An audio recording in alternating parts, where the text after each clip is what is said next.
Welcome to the deep dive. Great to be here. Today, we're digging into a whole stack of sources you sent us, all focusing on one really incredible place, Ladakh, India. The land of high passes certainly lives up to the name. Absolutely. So our mission, as always, is to wade through this material, pull out the key stuff, the essential knowledge about what makes Ladakh, well, Ladakh. Let's do it. The sources paint a picture of extremes, definitely. Geography, climate, culture. Yeah, and maybe we should start right there, just setting the scene. Where exactly are we talking about? Okay, so it's in the very, very northern part of India. And importantly, it's now its own union territory, Ladakh. Great. That's a recent change. And it's huge. It is geographically vast, yeah. Around 59,000 square kilometers.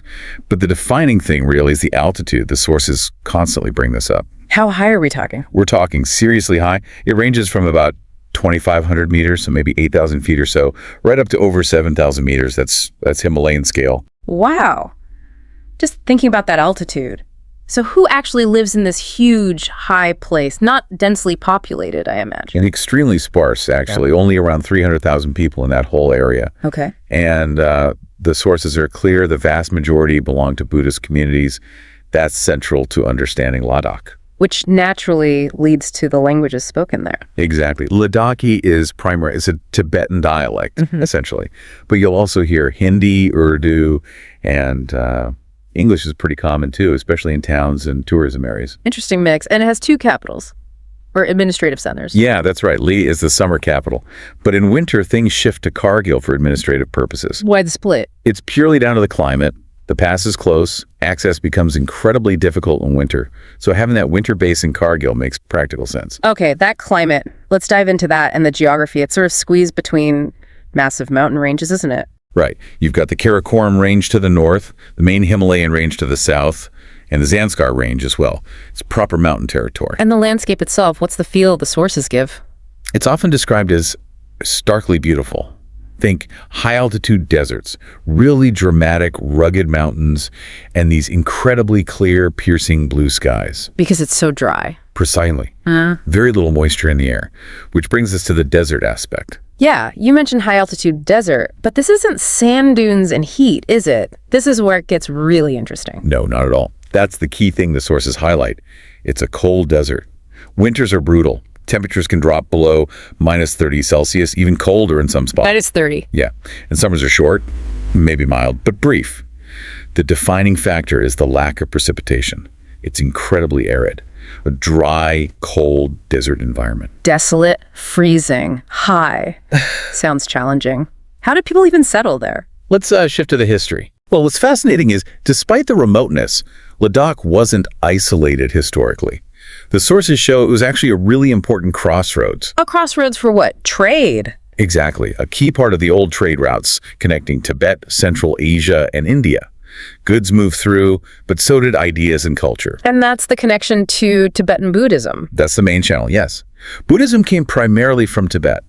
Figures like Padmasambhava in the 8th century are mentioned as really instrumental. It became deeply ingrained in Ladakhi identity. And politically, it wasn't always part of India as it is now. No, it went through various phases. Local dynasties ruled, then it came under the Dogra Kingdom of Jammu, eventually part of British India, and then independent India from 1947. And the most recent big change? Was in 2019, as we mentioned.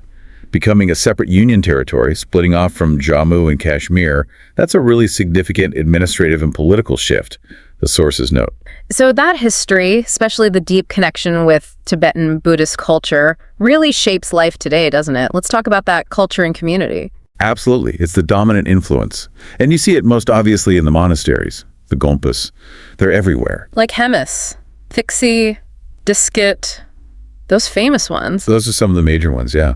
The sources describe them not just as places of worship, but as real centers of the community for education, festivals, preserving traditions. And the culture comes alive in festivals and daily life. Definitely. Festivals like Losar, the Tibetan New Year, and the big monastery festivals like Hemis are major events.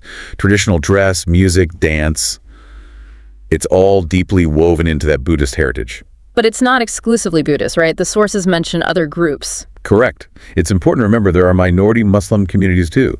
mainly Shia Muslims. They're particularly concentrated in the Kargil district and other areas. Adds another layer to the region's identity. Okay, so for someone visiting, wanting to experience all this, what are the must-see spots the sources really highlight? Well, there's a lot. Leh Palace is usually high on the list. It's this amazing old royal palace overlooking Lake Town. Great views. And Pangong Lake. You can't not mention Pangong Lake. Absolutely iconic now, isn't it? Famous worldwide, partly thanks to Bollywood films. That incredible blue saline water at high altitude. It's stunning. Definitely. What else? Nubra Valley is another major highlight. It's this beautiful valley north of Leh, known for, believe it or not, sand dunes. Sand dunes in a cold desert. Yeah. Backgreen camels, sand dunes, alongside green villages, and, of course, more ancient monasteries like this get. It's a place of amazing contrasts. That really drives home the land of extremes idea. It does. And then there's the quirky stuff like Magnetic Hill. Ah, yes, the place where cars seem to roll uphill. Exactly. It's an optical illusion, but a pretty convincing one. Yeah. Always a popular stop. A fun little mystery for the road trip. And for the more adventurous traveler, the sources really push the Zanskar Valley. For trekking. Yeah, serious trekking. And even whitewater rafting on the Zanskar River in the summer. Plus just exploring all the monasteries, the murals, the prayer wheels, the atmosphere. You can spend weeks just doing that. So, Traditionally, it's been subsistence agriculture, growing things like barley and wheat, which are hardy enough for the short season. Plus animal husbandry, like yaks and goats and handicrafts. but tourism must be huge now. Increasingly, yes. Tourism is now a major part of the economy, especially around Leh and the main valleys. It's brought changes, both positive and challenging. And the people themselves. What impression do the sources give of the Ladakhi community? Overwhelmingly described as incredibly resilient, very resourceful, and known for their hospitality, their warmth. There's a strong sense of community, which you probably need to survive and thrive in that environment. And you see that adaptation in their buildings, too. Yeah, the traditional architecture is fascinating. Usually stone and mud brick construction, often with flat roofs. Why flat roofs? Well, there's so little rain or snow that stays, so you don't need pitched roofs. And the flat roofs are useful for drying grain, for socializing in the summer. It's perfectly adapted. Thick walls for insulation, too. It sounds like a life deeply connected to the environment, but it must come with serious challenges. Oh, for sure. The sources are quite clear about the difficulties. The harsh climate itself is a constant challenge. Remoteness makes everything harder. Things like healthcare, infrastructure. Exactly. Access to good healthcare and other modern infrastructure can be very limited, especially once you get away from Leh or Kargil. Yeah. That's a recurring theme. And are there newer pressures emerging? From tourism, maybe? Climate change? Both are significant concerns raised in the sources. Increased tourism puts pressure on fragile ecosystems, water resources, waste management, and climate change is visible, particularly in terms of receding glaciers, which impacts water supplies downstream. And culturally? Is there a struggle to maintain traditions? There is that tension, yes. How do you preserve this unique culture and heritage in the face of modernization, outside influences, and the economic pull of tourism? It's a delicate balancing act. So if you had to pull it all together, what makes Ladakh truly unique? What's the core insight from all these sources? I think it's that blend. It's the sheer starkness and beauty of the landscape combined with this incredibly deep spirituality and the resilience of the people who live there. It's not just one thing. No. It's how the extreme geography, the history as this crossroads, the strong Buddhist culture, and the challenges of daily life all kind of mesh together. It creates something quite extraordinary, a place that feels both ancient and relevant. A place that offers something different from the usual travel experience. Definitely. The sources suggest it's an escape, yes, but also maybe a confrontation with something more elemental. Raw nature, deep heritage, a different pace of life. So wrapping this up, what does it all mean?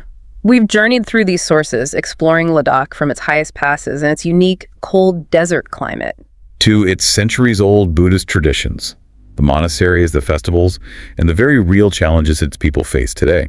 We've seen how geography shaped its history, how cultures live day to day, and how it's navigating the pressures of the 21st century. It really is a place where history, environment, and human spirit intercept in a powerful way. It leaves you with a lot to think about, and maybe here's something to consider. Given everything we've seen, the deep traditions, the rise of tourism, the undeniable shifts in the environment, How will Ladakh manage to balance preserving its unique soul with the inevitable pull of progress and change in the years ahead? That feels like the really big question hanging over this extraordinary place.